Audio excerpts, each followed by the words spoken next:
교독을 하겠습니다. 마태복음 21장 1절부터 11절까지. 그들이 예루살렘에 가까이 가서 감람산 벳바게에 이르렀을 때에 예수께서 두 제자를 보내시며 이르시되 너희는 맞은편 마을로 가라. 그리하면 곧 내 나귀와 나귀 새끼가 함께 있는 것을 보니 걸어 내게로 끌고오라. 만일 누가 무슨 말을 하거든 주가 쓰시겠다 하라. 그리하면 즉시 보내리라 하시니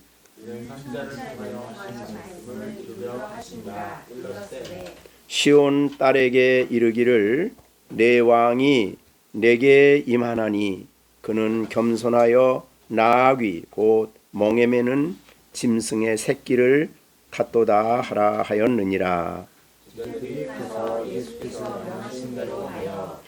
나귀와 나귀 새끼를 끌고 와서 제자들의 겉옷을 그 위에 얹음에 예수께서 그 위에 타시니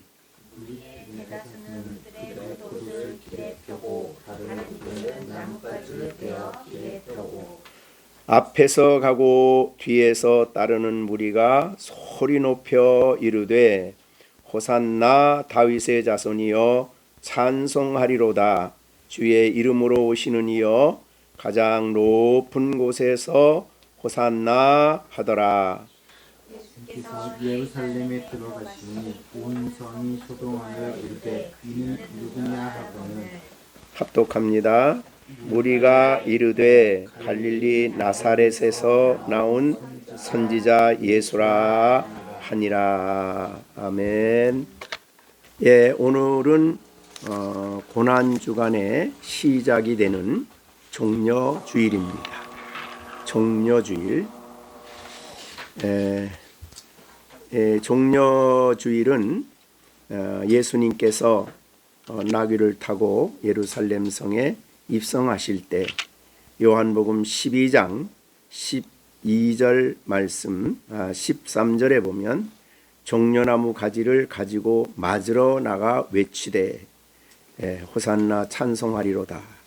주의 이름으로 오시느니 곧 이스라엘의 왕이시여. 그래서 종려나무 가지를 가지고 예수님을 맞았다. 거기에서 이제 우리 종려주일이라는 이름을 붙이게 됩니다. 그래서 오늘서부터 이제 고난주간이 시작이 되는데 예수님께서 십자가에 못 박히시는 그때를 이제 고난주일이라 주간이라 말하고 그 다음에 다음 주일에 이제 부활하신 그날이 됩니다. 6월절 이 날은 이 기간은 6월절 기간입니다. 6월절 기간인데 예수님은 사실은 왕으로 입성하시지만 구약의 배경에 보면 6월절 양으로 입성을 하시는 겁니다. 그래서 구약의 6월절 양은 잡게 되는데 죽게 되는데 6월절 양을 드리기 위해서는 반드시 한 5일 정도를 미리 갔다가 5일 정도를 두어야 됩니다. 그래서 두어서 한 5일 정도 지나면서 그 몸에 병이나 또 피부병이나 그런 어떤 것이 전혀 없어야 6월절 양으로 하나님께 잡아서 피를 제물로 드리게 됩니다. 그래서 예수님은 이렇게 일찍 6월절 전에 예루살렘으로 들어가시게 되는 그런 날짜를 우리가 생각할 수 있습니다. 자, 그래서 예수님은 6월절 양으로 혹은 하나님 백성의 왕으로서 이제 이 예루살렘에 입성을 하시게 되는 내용이 오늘 21절에 기록되어 있습니다. 1절에 보면 그들이 예루살렘에 가까이 가서 가까이 갔다는 것은 이제 벳바게에 이르렀다는 뜻입니다. 우리가 그 앞에 내용에 보면 이제 예수님이 20장 29절에 보면 그들이 여리고를 떠날 때란 말이 있습니다. 여리고. 예수님은 대개 갈릴리 지역에서 예루살렘에 가려면 여리고를 지나서 거기서부터 올라가면 반드시 여리고부터 올라가서 벳바게를 통과해야 예루살렘에 갑니다. 그래서 여리고서부터 올라와서 높은 지역이죠. 그러니까 한 1000m, 해발 1000m가 넘습니다. 그러니까 이 여리고는 굉장히 낮은 지역이죠. 그러니까 그래서 여리고에서 예루살렘에 올 때는 올라간다 그런 말을 씁니다. 그래서 올라와서 예루살렘 가까이 가셔서 감람산 벳바게에 이르렀다. 거기서 더 이상 안 가셨습니다. 그리고 난 다음에 벳바게에 이르러서 두 제자를 맞은편 마을로 가라고 얘기하십니다. 그 2절이죠. 너의 맞은편 마을로 가라. 그리하면 곧 매인 나귀 새끼가 이게 함께 있는 것을 보리니 풀어서 내게로 끌고 오너라 라고 말씀을 하십니다. 왜 예수님께서 다른 데가 아니라 왜 예수님께서 벳바게에 머물렀을까? 그것은 벳바게는 예루살렘의 시작 지점입니다. 그러니까 예루살렘이라는 그런 성이 있는데 그 주위를 행정구역으로 생각할 때에 벳바게를 딱 통과하면 바로 예루살렘이 되는 것입니다. 성은 아직 안 들어갔지만 그래서 여기에 벳바게에서 머물렀다 그랬습니다. 머무르고 그 다음에 이제 맞은편 마을로 가라고 했을 때 이제 우리 맞은편 마을은 베단이죠. 베단이. 그래서 물론 이제 단어의 뜻은 벳바게는 벳이란 말은 집이란 뜻이라 그랬어요. 파게란 말은 그 열매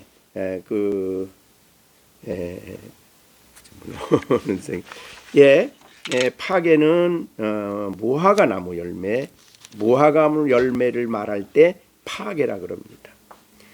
대개 이스라엘 땅에서는 무화과를 한 3번 정도, 많은 데는 한 5번 정도 1년에 딴다 그래 열매를. 그런데 봄에 맨 처음에 달리는 열매를 파게라 그럽니다. 그러니까 파게들의 집, 첫 열매의 집 그런 걸 보면 이 지역에는 예루살렘 그 지역에서도 뭐가 많겠어요? 무화과 나무가 굉장히 많은 지역이다 이렇게 볼 수 있죠. 그런데 이 파게는 첫 열매는 아주 조그맣습니다. 처음에 맺는 열매는 그걸 빨리 따줘야 다음 열매가 굉장히 잘 맺힌다 그래요. 그래서 지나가는 사람이라도 이 열매를 따는 거는 주인이 좋아해요. 그래서 벳바게에 가면 여리고에 올라와 가지고 배고픈 사람들이 여기서 6월절 전에 그때 파게가 열리기 때문에 그걸 맛있게 따먹습니다. 그래도 주인한테 잘못이 없는, 오히려 좋게 생각하는, 왜냐하면 인건비를 들여서 따야 되는데 와서 따주니까 좋은 거죠. 그래서 벳바게에 머물러서 예수님이 맞은편 베다니는 예수님이 평소에 올 때마다 거기 가서 예루살렘에서 한 2km 정도 되는 지역에 베다니가 있습니다. 거기도 벳이란 말은 집이란 뜻이고 아니란 말은 가난하다. 굉장히 힘든 사람들이 사는 지역이 베단입니다. 그래서 아마 예루살렘 도시의 큰 도시에 일하는 가난한 사람들이 모여 사는 그런 동네 이렇게 생각하면 되겠어요. 자, 그런데 거기에 가서 나귀와 나귀 새끼가 있는 것을 데리고 오라 그랬습니다. 왜 그러면 예수님이 더 안 가시고 예루살렘에 더 안 가시고 왜 거기에 머물렀을까? 아까 말한 대로 벳바게는 거기 딱 지나면은 예루살렘이에요. 예루살렘에 들어가는 겁니다. 그렇게 행정구역이 됐기 때문이죠. 그래서 거기서 머물러 서서 나귀와 나귀 새끼를 가지고 오라고 두 제자를 보냅니다. 그것이 이제 2절이죠. 만일 누가 무슨 말 하거든 주가 쓰시겠다 하라 그러면 즉시 보내리라. 제자들이 이 말을 들을 때에 참 이상하죠.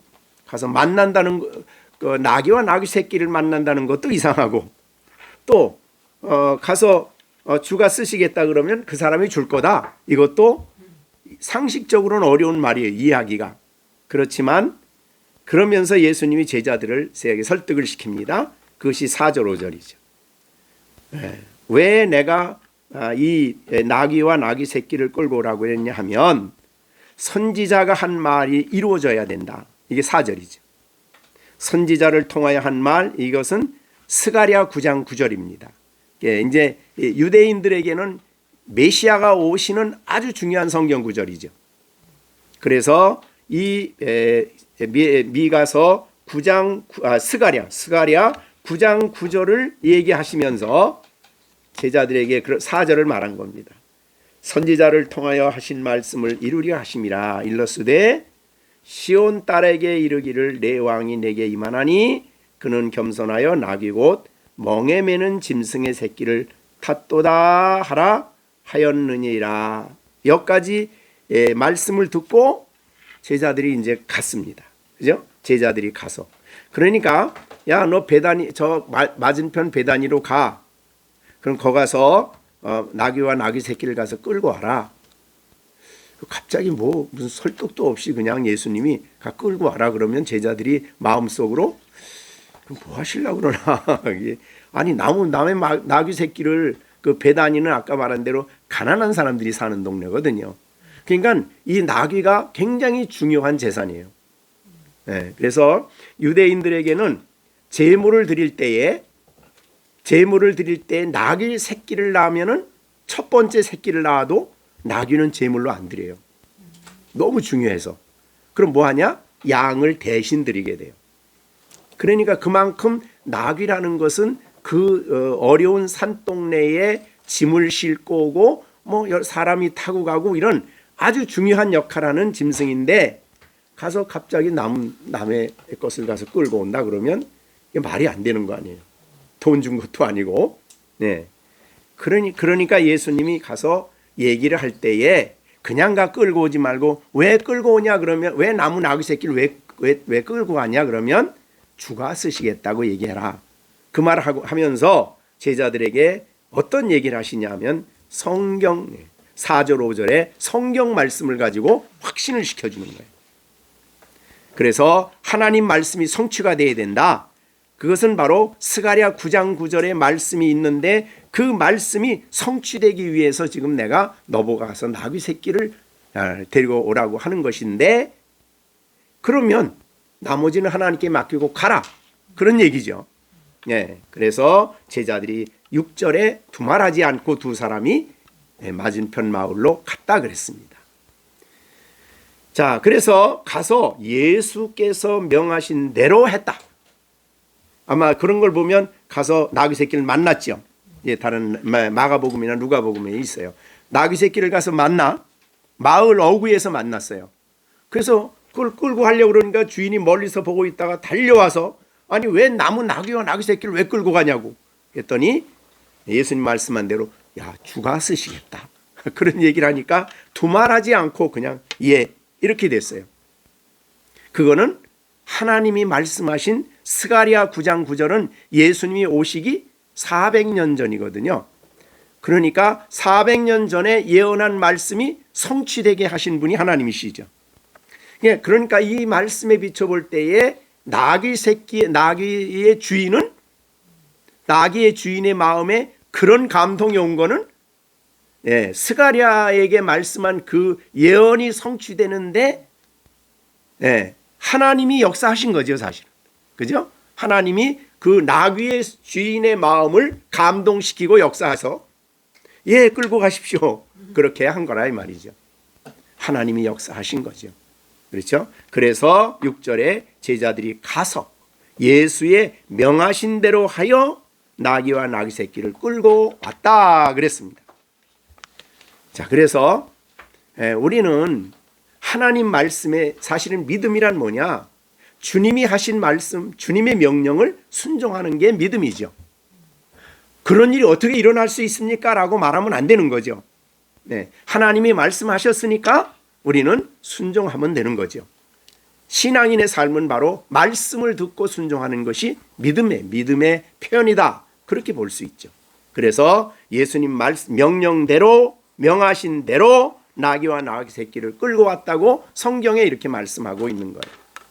자, 성경에 어디를 보나 언제나 말씀이 먼저입니다. 그죠? 여러분이 그 구약 성경에 나아만이라는 사람 무슨 병에 걸렸어요? 나아만은? 나병이지요. 네, 나병 걸렸어요.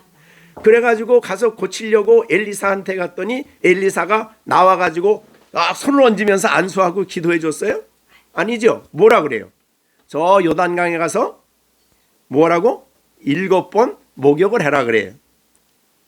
그 화가 났어요, 이 사람이. 아니 무슨 목욕할 데가 없어서 요단강에 가서 우리나라 내 아랍 나라는 여기보다 훨씬 좋은 강물이 얼마나 많은데 목욕한다고 났느냐고. 근데 옆에 있는 종이 뭐라고? 아니 주인님 세상에 더 어려운 일을 시켜도 할 텐데 가서 목욕하라는 거 못할 게 뭐 있습니까? 듣고 보니까 그래. 그래서 가서 목욕을 7번 하게 되죠. 네. 근데 1번 하고 2번, 3번, 4번, 5번, 6번 했는데 치료됐을까요? 안 됐을까요? 안 됐어요. 7번 하고 나오니까 어린아이 살과 같이 깨끗해졌다 그랬어요. 그러니까 무슨 물이 치료한 거예요? 아니죠. 하나님 말씀이 역사한 거죠.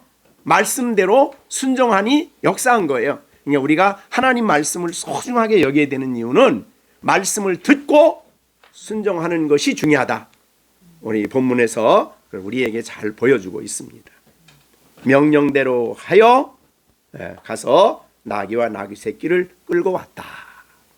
우리들은 하나님의 말씀 고난주간에 성경을 읽고 묵상하면서 내 마음에 깨달음을 주시고 감화를 주시고 역사할 때에 그 말씀을 잘 순종하는 것, 그게 믿음의 표현이다.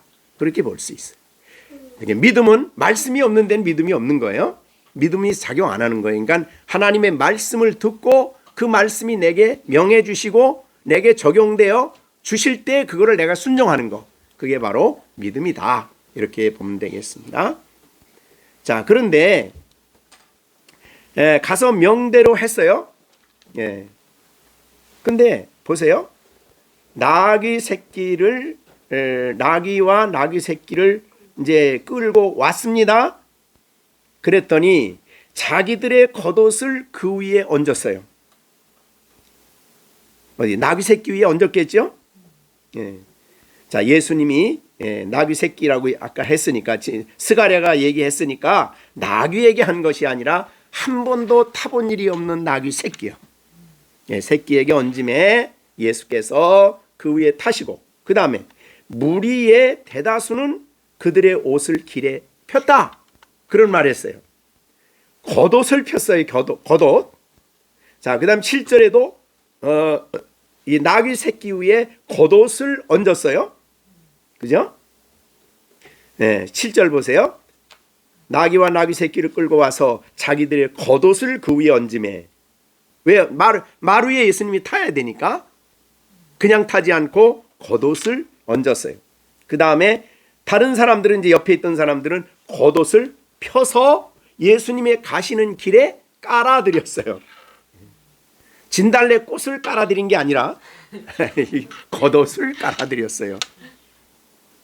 자, 이게 무슨 뜻일까?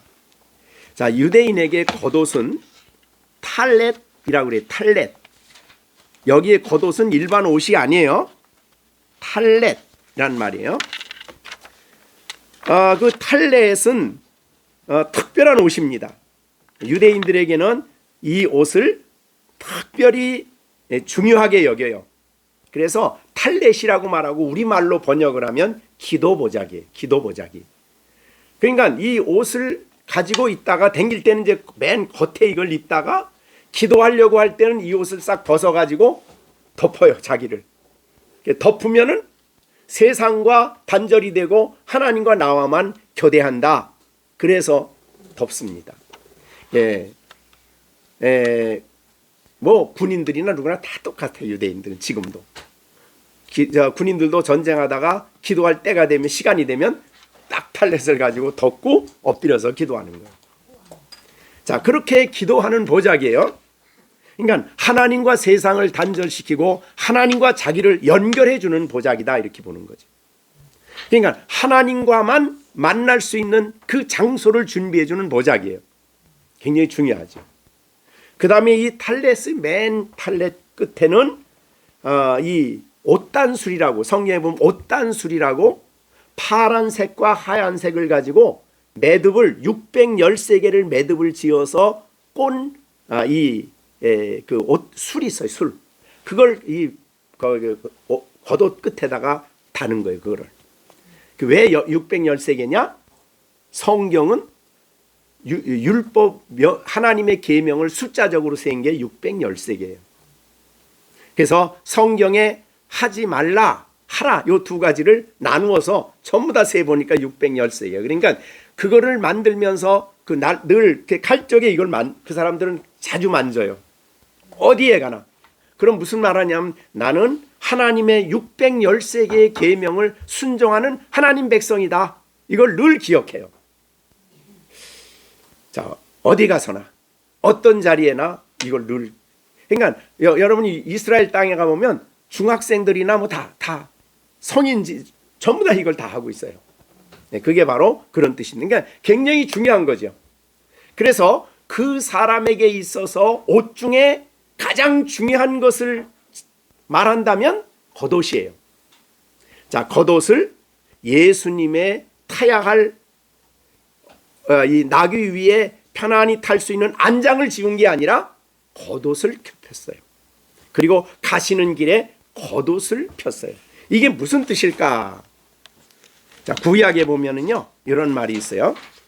열왕기하 9장이에요. 열왕기하 9장에 보면 엘리사가 제자를 보내가지고 이스라엘 나라 길르앗 라못으로 가서 예후를 만나라. 그리고 그에게 기름을 부어가지고 이스라엘의 왕으로 만들어라는 말을 했어요.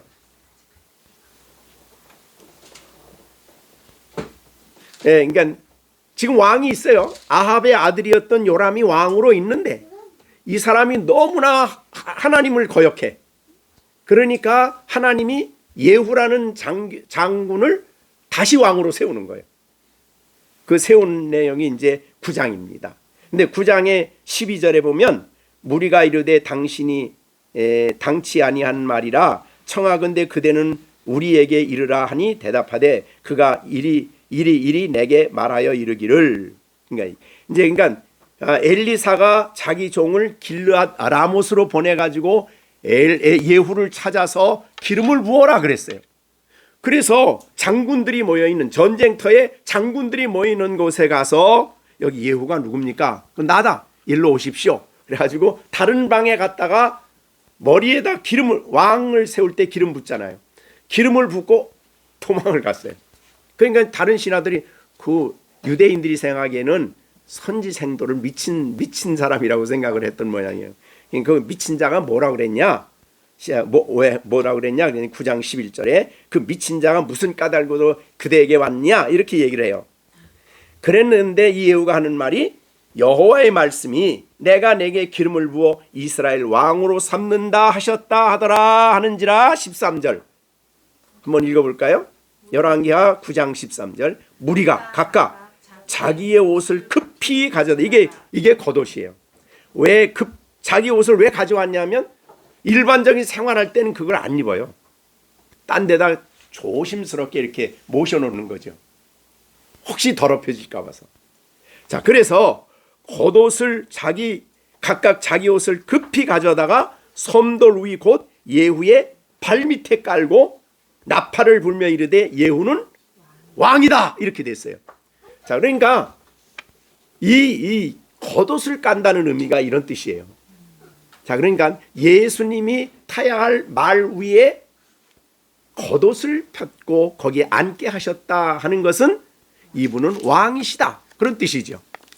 다른 거기에 있는 사람들도 예수님의 가는 길에 이 겉옷을 펴드리는 것은 왕이 예루살렘으로 가는 그 앞길에 이걸 펴드리니까 왕이 지금 행차하십니다, 이런 뜻이죠. 야, 그것이 겉옷을 폈다는 의미입니다. 그러니까 나의 귀한 겉옷이 내게 귀하지만 이 귀한 것을 예수님이 깔고 알아야 되고 앉으셔야 되고 나귀를 타고 가실 만한 존귀한 분이다, 이런 뜻이죠. 예수님의 존귀함을 보여주는 표현입니다. 그것이 겉옷을 폈다, 이런 의미로 우리가 생각을 해야 됩니다. 자, 이 고난, 이 속녀주일에 우리에게 지금 말씀으로 찾아오신 예수님은 세상 사람들은 모르지요. 그러나 적어도 믿음을 가진 우리의 입장에서는 너무너무 존귀한 분이에요. 그죠? 네, 그래서 그분을 내 인생의 가장 좋은 것으로 그분을 존귀하게 여기고 우리를 통해서 존귀함을 받으시기에 합당하신 분이 예수님이시라, 그 말이죠. 우리는 가장 존귀한 분이 나에게 누구냐? 그러면 예수님이시죠. 그렇죠? 그래서 빌립보서 1장 20절에서 바울은 그런 말합니다. 나의 간절한 기대와 소망을 따라 아무 일에든지 부끄럽지 아니하고 지금도 전과 같이 온전히 담대하여 살든지 죽든지 내 몸에서 그리스도가 존귀하게 되게 하려 하나니. 그러니까 자기의 전생은 내 몸, 이게 이제 자기 생명이죠. 나 자신을 온전히 그분을 존귀하게 여기는데, 존귀하게 하는데 나를 쓰고 싶다, 그런 말이에요. 그래서 복음을 전하고 모든 일을 하는 목적이 그분을 나를 통해서 나를 통해서 존귀히 여김을 받게 하는 거예요. 굉장히 중요하죠. 우리 때문에 하나님이 존귀히 여김을 받아야 된다, 그 말이죠. 오늘 경건의 시간 보면은 에스라서죠. 에스라서, 오늘 경건의 시간 했어요, 아침에? 에스라서 9장에 보면은 뭐가 있냐면, 에스라가 이제 그 성전을 다시 제 2차 포로 귀환을 이제 허락을 해요, 아닥사스다 임금이. 그러면서 그 아닥사스다 임금은 페르시아 제국의 왕이거든요. 왕이 말할 때에 에스라의 하나님, 이 에스라의 하나님이 왕과 내 왕자들을 위해서 진노하지 않도록 성전을 짓는데 필요한 것을 내가 다 주겠다. 그래서 에스라의 하나님을 얼마나 존귀하게 생각하는지 몰라, 이 아닥사스 임금이. 그는 이방 왕인데 그는 자기를 나는 모든 왕들의 왕이라 그랬거든요. 그 당시에 대제국의 황제예요. 얼마나 교만하겠어요. 그런데 그는 말하기를 에스라의 하나님, 에스라가 섬기는 그 하나님, 그리고 그 하나님께 예배드리기 위한 성전에 필요하다면 내 왕의 창고에서 얼마든지 갖다 써라. 그러니까 금을 보니까, 다른 거는 금을 보니까 100달란트 안에서 쓰라 그랬어요. 한 달란트가 35kg이에요. 그럼 100달란트면 100달란트면 얼마일까요? 한 달란트가 35kg니까 얼마예요? 계산이 됩니까? 금을 그 정도 안에서 얼마든지 써라. 왜 그랬어요? 다른 이유 하나도 없어요. 에스라의 하나님을 알았기 때문에. 그러니까 에스라가 그 아닥사스다 임금의 그 밑에서 일하고 그 밑에서 그 하나님을 섬기고 한 제국의 신하로서 일하는 모든 상황을 볼 때에 아닥사스다의 하나님은 진짜 하나님이에요. 오늘 그걸 경건의 시간을 보면서 그런 생각을 해봤어요. 그런 기도를 사실 했어요. 하나님, 한국 교회에 지금 목회자들이 많은데 그 목회자들을 보고 한국에 있는 안 믿는 대통령이나 안 믿는 사람들이 이 교회의 하나님은 위대하시다고 존귀하다고 그렇게 여겨지도록 살 수 있는 그런 목회자들이 될 수 있게 해달라고 그런 기도했어요.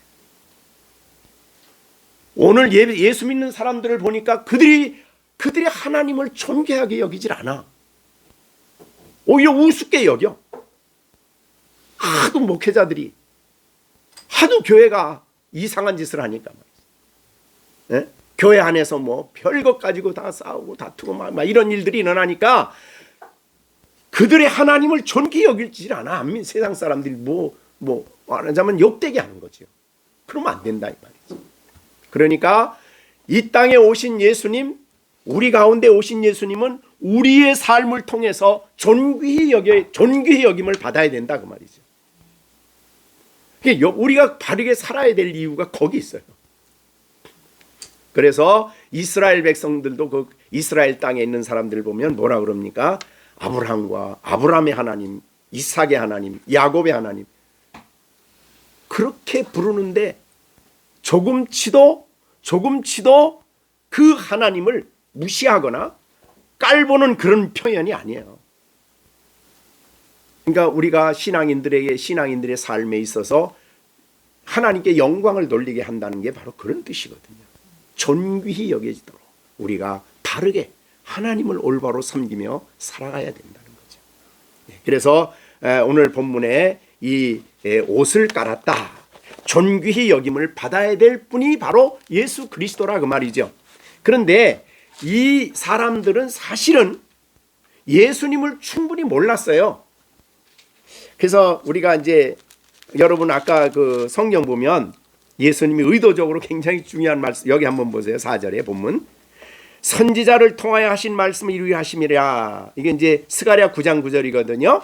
시온에 따라 이르기를 내 왕이 내게 임하나니 그런 겸손하여 나귀 곧 멍에 매는 짐승의 새끼를 탔다. 세상 사람들은요 적어도 한 제국의 한 나라의 왕이 개선을 해서 도성으로 들어간다 그러면 뭘 타고 갈까요?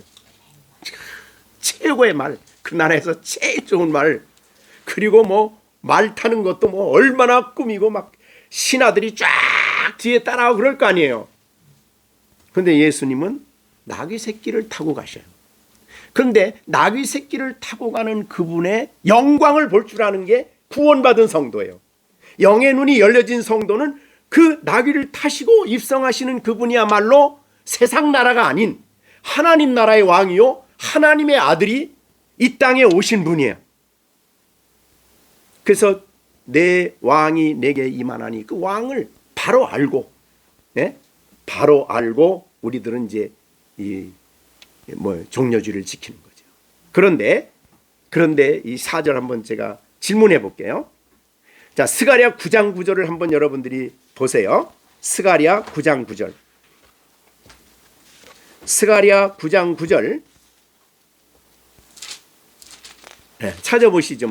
저기니까 우리가 같이 한번 읽어보겠습니다. 시온에 따라 크게 기뻐할지어다. 예루살렘에 따라 즐거이 부를지어다. 보라, 내 왕이 임하시나니 그는 공의로우시며 구원을 베푸시며 겸손하여 나귀를 타시나니 나귀의 작은 것 곧 나귀 새끼니라.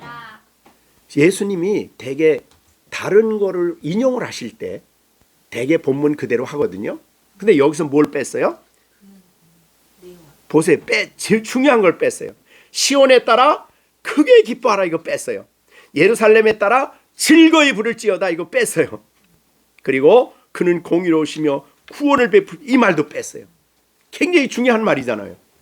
그런데 왜 뺐을까? 한번 제가 질문할게요. 왜 이 중요한 말을 왜 주님이 빼시고 얘기했을까요? 자, 그걸 우리가 알 수 있는 것은 이제 똑같은 상황을 가르친 요한복음 2장을 한번 보세요. 요한복음 12장.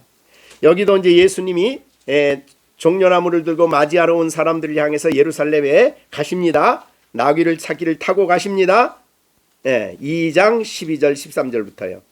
14절 예수는 한 어린 나귀를 보고 타시니 이 기록된 바 시온에 따라 두려워하지 말라 보라 너의 왕이 나귀 새끼를 타고 오신다 한과 같았더라. 제자들이 처음에는 이 일을 깨닫지 못하다가 예수께서 영광을 얻으신 후에야 이것이 예수께서 대하여 기록된 것임과 사람들이 예수께 이같이 한 것임을 생각났더라.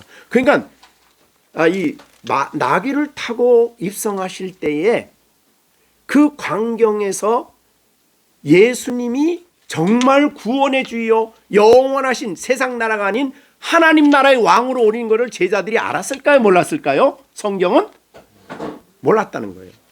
그럼 지금 유대인 제자들이 그렇게 중요하게 여기는 예수님의 발에 앉는 그 자리에 자기 겉옷을 깐 이유는 뭐예요? 이분은 왕인데 무슨 왕이에요? 영원한 하나님 나라의 왕이 아니야. 제자들의 생각에는 어떤 왕이에요? 정치적인 왕. 유대인을 로마로부터 해방시킬 왕. 지상의 왕국을 생각하며 그 왕이라는 생각을 제자들 이때도 했어요.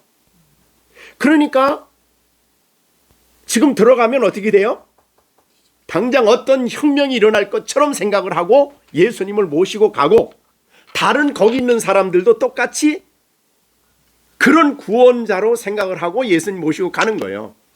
그러니 구원받은 성도가 이 우리를 구원하신 이 예수님을 기뻐하는 그 기쁨을 가지고 예수님을 맞이하겠냐고요. 그래서 스가랴서에 있는 크게 기뻐하라 즐거워하라 이 말을 뺐어요. 그리고 예수님이 오늘 말씀한 대로 시온의 딸에게 이르기를 내 왕이 내게 임하나니 그는 겸손하여 나귀 곧 멍에 매는 나귀 새끼를 탔다. 그러니까 여기도 내 왕이 그럴 때 제자들은 어떤 생각을 한 거예요? 그렇죠.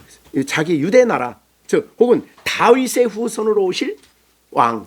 그럼 뭐예요? 땅에 다윗 왕국을 세울 왕. 유대 로마를 몰아내고 유대 중심의 왕국을 세울 왕을 생각하는 거예요. 계속. 그러니까 예수님이 하려고 하는 말하고 제자들은 아직도 코드가 안 맞아. 계속 안 맞는 거예요. 그러니 다른 무리들은 말할 것도 없어. 그래서 그들이 말하는 그들이 말할 때에 호산나 다윗의 자손이요 라고 말할 때에 호산나는 이제 구원하소서 그런 뜻이거든요. 그럼 그 구원은 어떤 그 말하는 사람들은 어떤 구원을 얘기하는 거예요? 지금 어떤 생각을 하는 거예요? 로마로부터 구원을 생각하는 거예요. 거기 같이 따라가는 사람들도. 그러니까 이 내용 전체를 볼 때에 그 당시에 함께 갔던 그 사람들은 예수님 안에 있는 그 영원하신 신성을 가지시고 자기의 백성의 죄를 지시고 유월절 양이 되어 십자가를 향해 가시는 예수님을 전혀 모르는 거예요. 그러다 나중에 이렇게 환영하던 사람들이 예수님을 십자가에 못 박으라고 외쳤던 사람들이거든요. 왜 그래요? 자기들이 생각하는 왕이 아니야. 자, 그런데 여기 계신 분들은 어때요, 이제? 여러분들은 구원받았잖아요. 그죠? 그리고 아까 요한복음 12장에 있는 영광을 얻으신 후에야 이 종려주일에 입성하신 예수님의 의미를 깨달았어요. 그때야.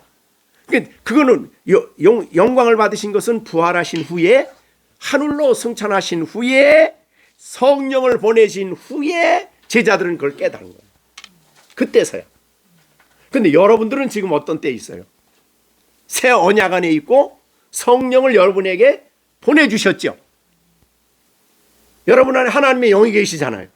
그래서 입성하시는 예수님을 보고 시온에 따라 이건 이제 새 언약 안에 있는 모든 성도에게 적용되는 말이에요. 그죠? 시온에 따라 크게 기뻐하라 그 말은 여러분들에게 하는 말이죠, 사실은. 실제로 이때는 제자들이나 거기 있는 사람들은 전혀 이해 못할 말이기 때문에 하나님 예수님 빼버렸는데 여러분들은 새 언약 안에 있는 구원받은 여러분들은 시온에 따라 크게 기뻐하라. 예루살렘에 따라 즐거이 부를지어다. 보라, 내 왕이 내게 임한다. 그런데 놀랍게도 그 왕이 우리에게 오셨거든요. 그죠? 그걸 우리는 알잖아요. 그런데 이제는 하늘로 승천하신 그분이 영으로 이제 우리에게 오셔요. 그래서 우리와 함께 계셔요, 지금. 그러니까 우리의 기쁨은 이 제자들은 이해 못하는 기쁨이죠.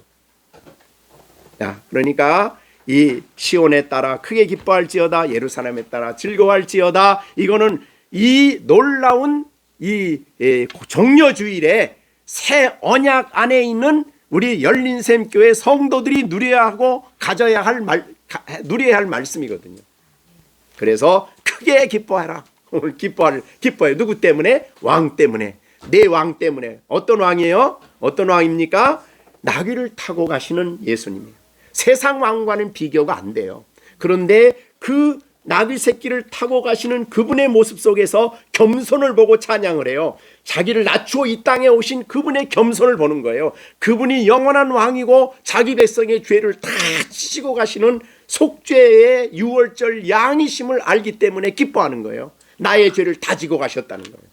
그래서 우리는 다시는 정죄함이 없다는 로마서 8장 1절의 말씀이. 우리 죄를 다 지고 가신 거예요. 그분은 그런 분으로 오신 거예요. 그러니까 우리는 기뻐해야 할 당연한 이유가 있는 거예요. 즐거워해야 할 마땅한 이유가 있는 사람들이. 그리고 이렇게 자신을 낮추어 오신 주님을 우리는 기뻐하고 그분을 높이는, 존귀케 하는 그런 삶을 살아갈 것을 다짐하는 그런 종려주의 돼야 되는 겁니다. 자, 그 다음에요. 자기들 거슬 그 위에 얹으심에 예수께서 타셨다. 그래서 무리가 대다수는 그들의 겉옷을 길에 펴고 다니는 나뭇가지를 베어 결에 펴고, 그 다음에 앞에 가고 뒤에서 따른 무리가 소리 높여 찬송해요. 그러니까 이 왕은 그렇게 여기 있는 사람들을 여기 무리들을 가만히 생각해 보면 어떤 사람들이 지금 유월절을 지키기 위해서 예루살렘에 오는 순례자들이에요. 근데 그렇게 오는 그들의 모습이 무슨 왕궁에서 공주처럼 아니면 무슨 장군처럼 무슨 칼을 차고 막 엄청난 옷을 멋지게 입고 그런 사람들이 아니에요. 다 초라한 사람들이에요, 사실은 알고 보면. 그죠? 옷 한 벌 입고 겨우 저 하나님 앞에 제물 드릴 거 가지고 오는 그런 초라한 사람들이. 근데 주님은 그들 가운데 계셨다는 거예요. 그래서 앞에 가고 뒤에서 따르는 사람들. 근데 성령이 갑자기 그 무리들의 마음에 감동을 주신 거예요. 그래서 그들이 부릅니다. 호산나 다윗의 자손이여 찬송하리로다. 주의 이름으로 오시는 이여 가장 높은 곳에서. 여기 가장 높은 곳은 하늘의 천사들에게 하는 말이거든요. 그러니까 이 말은 시편 118편 말씀을 가지고 찬양하는 거예요. 이건 이 찬송은요. 이 절기가 되면 이스라엘 백성들이 이 땅에 암송하는 구절이죠, 말하자면. 그러니까 여기에 올라갈 때는 이 시편 118편 25절의 말씀을 가지고 찬양을 하는 거예요. 자, 우리는 찬양을 지금 다른 찬송집을 가지지만은 히브리인들은 전부 다 시편을 가지고 찬양을 합니다. 근데 시편 118편은 절기에, 유월절 절기에 예루살렘에 올라가면서 부르는 찬송이에요. 자, 118편 25절 여호와여 구하옵나니 이제 구원하소서. 이게 호산나예요. 이제 구원하소서. 이게 호산나예요. 여호와여 우리가 구하옵나니 이제 형통하게 하소서. 호산나. 그러니까 어떤 면에서 기도입니다. 그죠? 기도입니다. 호산나라는 말은 이제 구원하소서. 시온이. 호산나가 무슨 뜻이라고요? 이제 구원하소서. 그래. 자, 그렇게 이제 무리가 소리를 높여 호산나 다윗의 자손이요. 그러니까 이들은 이 찬송을 부르면서 여러분 같이 이해를 못했어요. 다윗의 자손이요. 그럼 그들은 어떤 생각을 해요? 메시아, 로마로부터 우리를 구원할 자, 이 땅에 다윗 왕궁과 같은 그런 유대 대단한 왕국을 만들 왕, 이런 생각을 하는 거예요. 호산나 다윗의 자손이여 찬송하리로다. 근데 우리는 이 의미를 이제 알잖아요. 그죠? 찬송하리로다 주의 이름으로 오시는 이여. 주의 이름으로 온다는 말은 주님이라 그만 뜻이에요. 성경에서 주님이란 뜻은 바로 하나님이란 뜻이에요. 신이란 뜻이죠. 하나님이 이 땅에 오셨다는 거예요. 근데 유대인들은 그게 몰라요. 그거 예수님 말 타고 가는 걸 보고 왜냐하면 요한복음 11장에 죽은 나사로를 살렸거든요. 그거 알았거든. 그 사람들은 여리고에서 올 때 맹인의 눈을 뜨게 했거든요.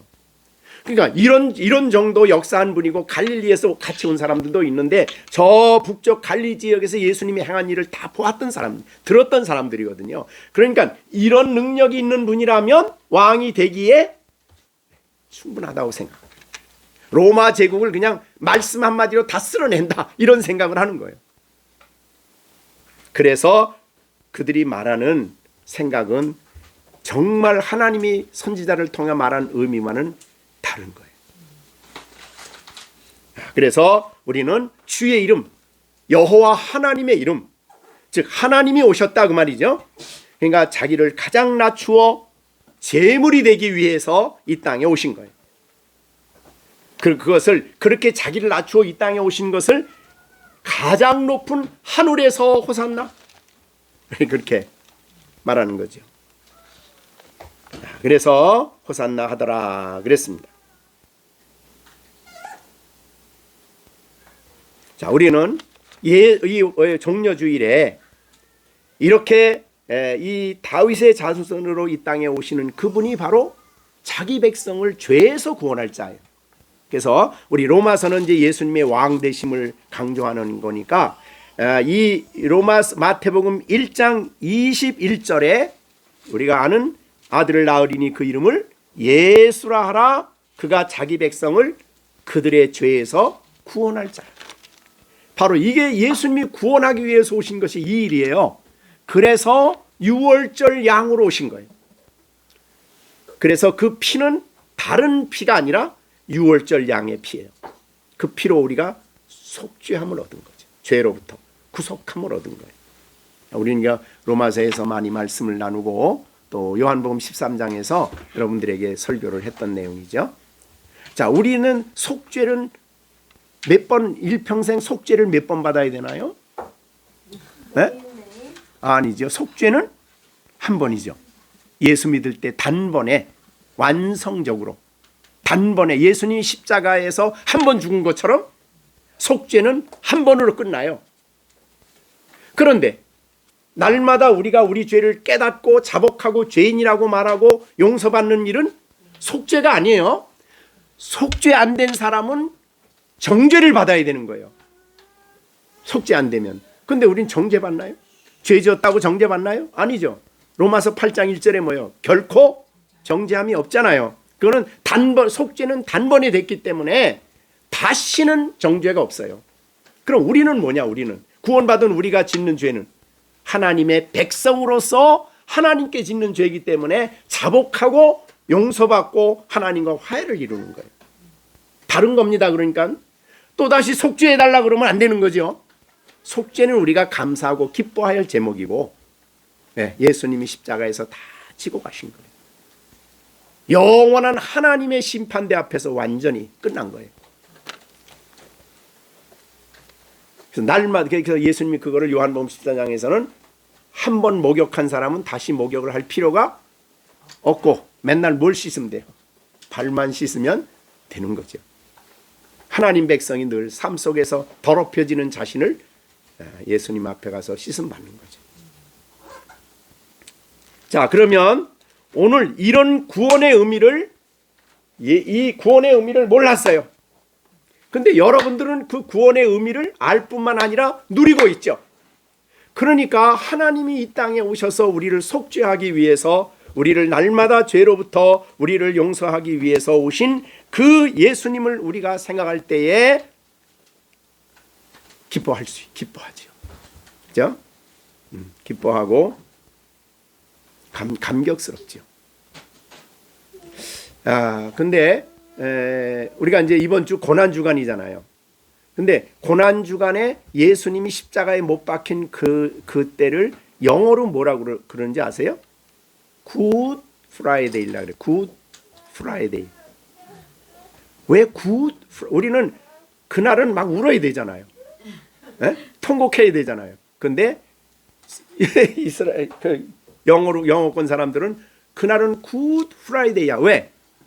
내 예수님은 고통당하셨지만 우리는 죄에서 완전히 속죄함을 얻었기 때문에 굿 너무너무 좋은 날이야.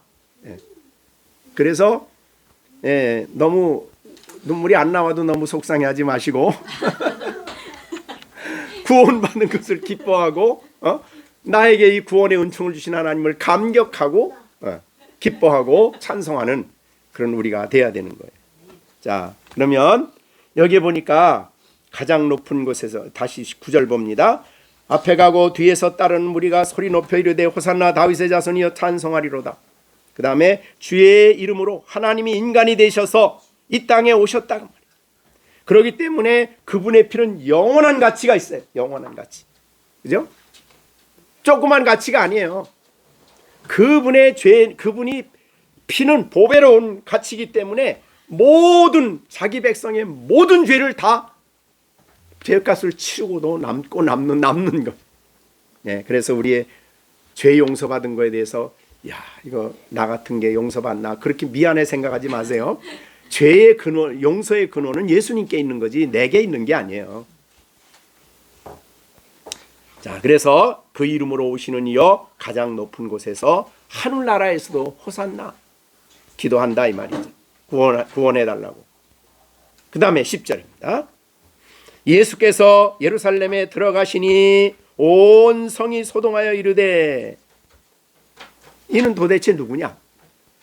그러니까 무리가 이르되 이것도 사실은 무리가 이르되 갈릴리 나사렛에서 나온 선지자 예수. 여기 나사렛이란 말은 본래 월드 프레이라고 그러는데 낫제르하고 비슷해. 낫제르. 그러니까 나사렛, 낫제르 비슷한데 낫제르가 뭐냐면 이 나무의 순이에요. 순. 그러니까 예수님은 이사야에서 말씀하기를 예수님은 이 어린 순 같다 그랬어요. 나무에서 막 나오는 순 있잖아요. 약하죠. 그래서 예수님은 나사렛 예수라고 말할 때 그렇게 약한 자로 이 땅에 오셨다. 그런 뜻이거든요. 근데 그분은 선지자 예수라 그렇게 말했어요. 예수님은 왕으로 오셨지만은 여기서는 선지자예요. 자, 왜 선지자냐면 이제 이 사도행전에 바울 설교하는 그런 내용이 있습니다. 이게 사도행전 3장 22절 베드로의 설교가 나오는데 3장 22절에 봅니다. 모세가 말하되 주 하나님이 너희를 위하여 너희 형제 가운데 나 같은 선지자 하나를 세울 것이니 너희가 무엇이든지 그의 모든 말을 들을 것이라. 누구든지 그 선지자의 말을 듣지 않는 자는 백성 중에서 멸망을 받으리라. 그러니까 모세가 나 같은 선지자 세운다. 나 같은 선지자 하나를 세운다 그럴 때 이 하나는 누구예요? 네, 예수님이십니다. 그래서 예수님을 선지자라 그러는 거예요. 선지자는 하나님 말씀을 대언하는 거거든요. 그래서 주님이 이 땅에 오셔서 부지런히 말씀을 가르치셨어요. 선지자 역할이에요. 그런데 만약에 그 선지자의 말을 듣지 않으면 어떻게 돼요? 멸망을 받는 거예요. 그렇죠? 복음의 말씀 안 들으면 멸망이에요.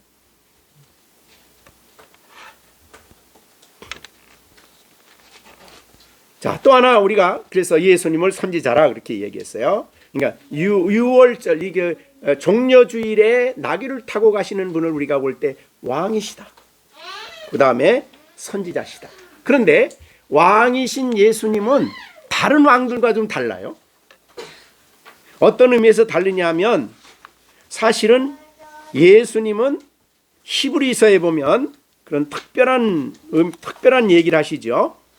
멜기세덱의 반차를 따른다. 그런 말을 했어요. 자, 예수님은 일반 제사장의 가문에서 오신 분이 아니죠. 유다 지파에서 오셨어요.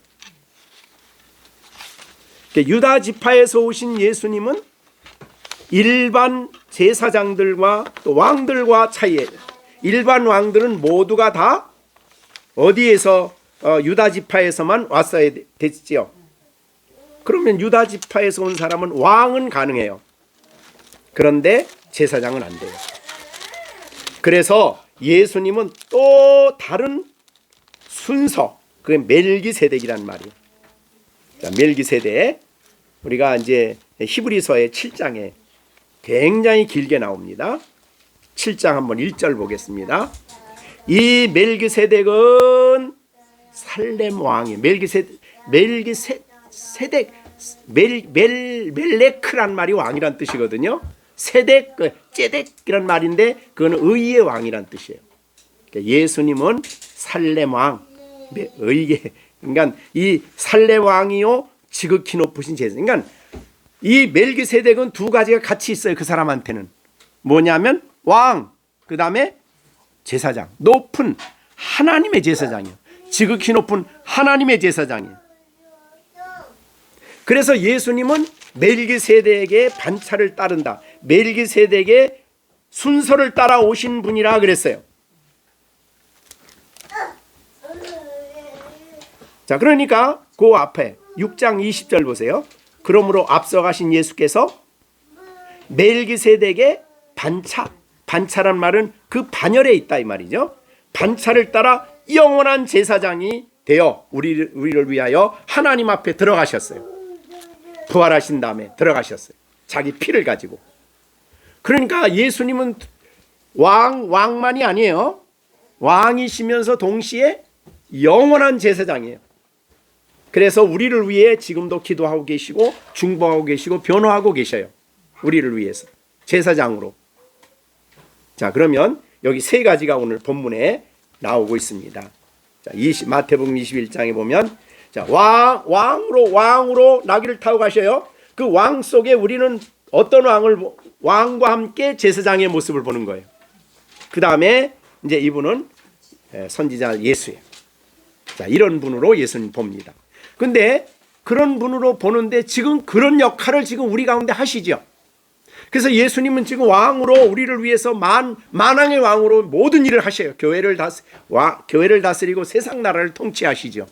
지금도 제사장으로 하나님 앞에 끊임없이 우리를 위해 기도하시고 간구하고 계시잖아요. 예, 지금도 그의 성령을 보내셔서 하나님의 말씀을 가지고 우리에게 끊임없이 하나님 말씀하시잖아요. 우리에게 오신 이 종려주일에 오신 예수님은 우리는 그 예수님의 세 가지 역할을 같이 보는 거예요. 그러니까 이런 왕이 너에게 있는 것을 기뻐하라, 즐거워하라, 그런 뜻이죠. 근데 이거는 아무나 이해할 수 있는 건 아니에요. 아까 말한 대로 제자들도 그때는 몰랐어요. 그걸 전혀 몰랐어요. 여전히 제자들은 땅의 왕국을 생각을 했어요. 여자들은. 근데 부활하신 다음에 사도행전 1장에 보아도, 사도행전 1장을 보아도 제자들은 그때까지도 땅의 왕국을 생각했어요. 그러니까 언제 알았냐면 성령이 오신 다음에. 그래서 예수님이, 야, 내가 하나님 앞에 가는 게 너한테 유익이다. 지금은 뭘 말해도 조금지 못 깨닫는데 내가 가서 성령을 보내주시면 너희가 깨닫는다. 그러니까 여기 열린샘교회 식구들이 예수님을 왕이요, 오늘날 나의 왕이시며 나의 제사장으로 지금도 일하고 계시고 역할하고 계시고 섬기고 계시고 지금도 말씀으로 나에게 말씀하시는 선지자로 여러분들이 예수님이 보인다면 그거는 내 안에 누가 그런 감동을 주신 거냐면 성령이 하신 일이에요. 성령이 아니면 이게 도무지 안 보이는 거예요. 자, 그러면 여러분 보이십니까? 성령이 여러분 안에 눈을 열어주신 거죠. 영적인 눈을 열어주신 거예요. 그래서 그렇게 믿고 살아가도록 하신 거예요.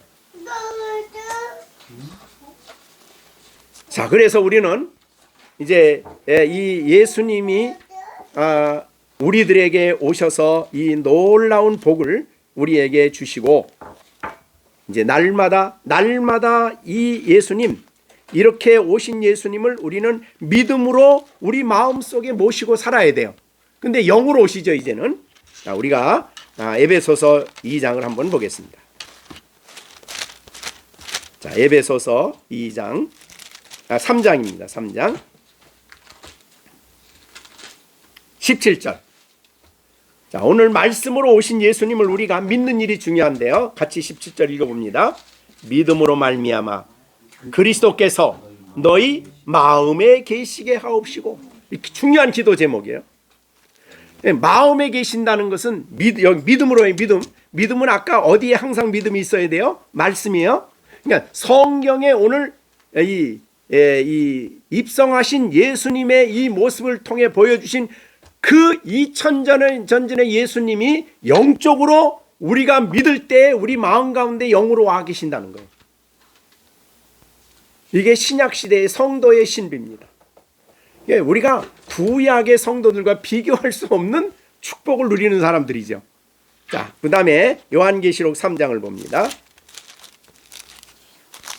요한계시록 3장 라오디게아 교회에게 하신 말씀입니다. 20절.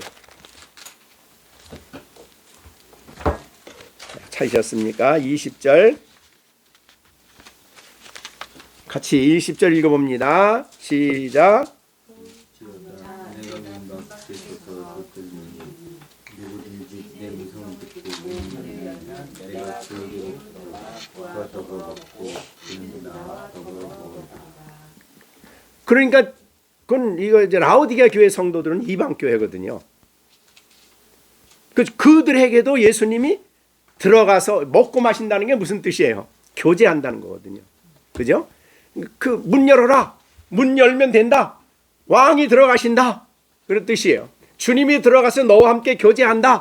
뭐 가지고? 하나님의 말씀을 가지고 너희와 함께 교제한다. 그러니 마음을 열어라. 이런 뜻이죠. 그러니까 우리는 영적으로 이 입성하신 주님과 주님을 믿음으로 받아들일 때, 그리고 그분이 보여주시는 자신이 어떤 분인가를 우리에게 알려주실 때 그분을 믿고 그분을 의지하고 교제하면서 그분이 주시는 은총을 누리며 살아가는 사람들이 신약시대의 성도들입니다. 그래서 보고 믿는 게 아니고 보지 않고 믿는 자가 그래서 복이 있는 것입니다. 자, 오늘 우리가 종려주일입니다. 예수님께서 이렇게 초라한 모습으로 나귀를 타고 가시지만 성경을 이루시고 있는 분임을 우리는 알아요. 근데 그분은 구원자로 오신 분이시고 십자가에 죽으시고 부활하신 유월절 양으로 이 땅에 오시는 분을 우리는 믿음으로 보는 거죠. 그분은 영원한 왕이셔요. 세상 왕과 다르죠. 영원한 왕이에요. 만왕의 왕이셔요. 그분이 우리 가운데 오시고 우리 마음 가운데 오시고 우리와 함께 교제하시는 거예요. 그 말씀, 또 선지자로 우리에게 말씀하시는 이 영광의 주님이 우리에게 오신 거죠. 종려주일에 우리에게 오셨어요. 이 주님을 우리가 붙잡고 의지하고 날마다 살아가는 우리가 돼야 되고, 이런 깨달음을 여러분에게 주신 것은 사람이 한 게 아닙니다.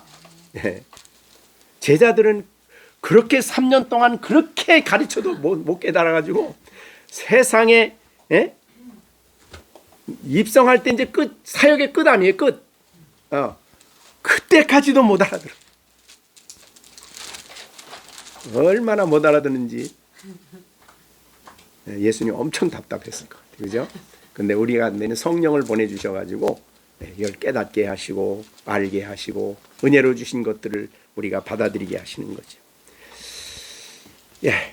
여러분, 오늘 우리 종려주일을 맞이해서 오늘부터 여러분은 한 주간 동안 특별히 이 성경 마태복음 오늘 21장 했죠? 그 다음서부터 예수님이 부활하기 전날까지 27장입니다. 그러니까 21장부터 27장까지 이번 주간에 시간을 좀 내셔서 한 주간에 하신 일들을 묵상하시고 은혜를 받고 이렇게 지내시길 바랍니다. 그것이 우리 고난주간 지나는 우리들의 중요한 태도죠. 자, 오늘 예배 속에 오신 예수님, 우리 가운데 자신을 낮추어 오신 예수님은 이 예배 속에도 같이 오셔서 여러분들에게 자신을 계시하시고 알리시고 또 믿음으로 이분을 모시고 살아가도록 우리에게 말씀해 주십니다. 감사하고 기쁨을 가지시고 또 감사하고 영광 돌리는 우리 모든 식구들이 되어지기를 간절히 바랍니다. 기도하겠습니다. 은혜로우신 하나님 아버지 감사합니다. 이 땅에 오시되 특별히 예루살렘 성에 스가랴가 예언한 대로 입성하신 예수님, 종려주일에 입성하실 때에 그 많은 사람들이 종려나무 가지를 흔들며 예수님을 환영했지만 아직도 그들은 메시아의 참된 의미를 참된 모습을 깨닫지 못하는 그런 상황이었지만 오늘 이 종려주일을 지키는 우리들에게는 성령님이 우리 가운데 역사하시고 우리의 눈을 열어 종려주일에 이 땅에 오신 예수님의 참 모습을 보여주시며 스가랴가 말한 대로 새 언약에 있는 우리들을 향해서 하나님 예수님을 인하여 너의 왕을 인하여 기뻐하고 즐거워하라고 하신 이 축복을 우리들이 이 땅에 누리며 살아가는 우리가 되게 하여 주시옵소서. 우리의 마음에 성령님 역사하셔서 우리의 감동을 주셔서 하나님 이 예수님을 인하여 기뻐하고 즐거워하며 이 주님께 순종하며 주님을 존귀케 하는 일에 우리가 온 힘을 다하며 우리가 주님을 이 땅에 우리 때문에 예수님이 높여지는 복된 삶을 살아가는 우리 모두가 되게 하여 주셔서 가정에서 우리 자라는 아이들이 우리 엄마 우리 아버지 하나님 나는 그 하나님을 섬기겠다고 그렇게 고백할 수 있는 때가 올 수 있도록 하나님이 역사해 주시고 우리 모든 직장에서나 가정에서나 이웃을 만날 때나 우리들의 섬기는 그 하나님이 무시를 당하지 않게 하시고 우리 때문에 존귀히 여김을 받는 복된 삶을 살아가고 예수님이 어떤 분인가를 우리를 통해 많은 사람들에게 알려지는 삶을 살아가는 우리 모두가 되게 하여 주시옵소서. 예수님의 이름으로 기도하옵나이다. 아멘. 축도하겠습니다. 이제는 우리 주 예수 그리스도의 은혜와 하나님 아버지의 넓고 크신 사랑과 성령의 교통하시며 감화 인도 충만케 하심이 오늘도 주의 말씀을 듣고 순종하고자 하는 우리 모든 열린샘교회 식구들 가운데 그리고 한국 교회 위에 이제로부터 영원토록 함께 계실지어다. 아멘.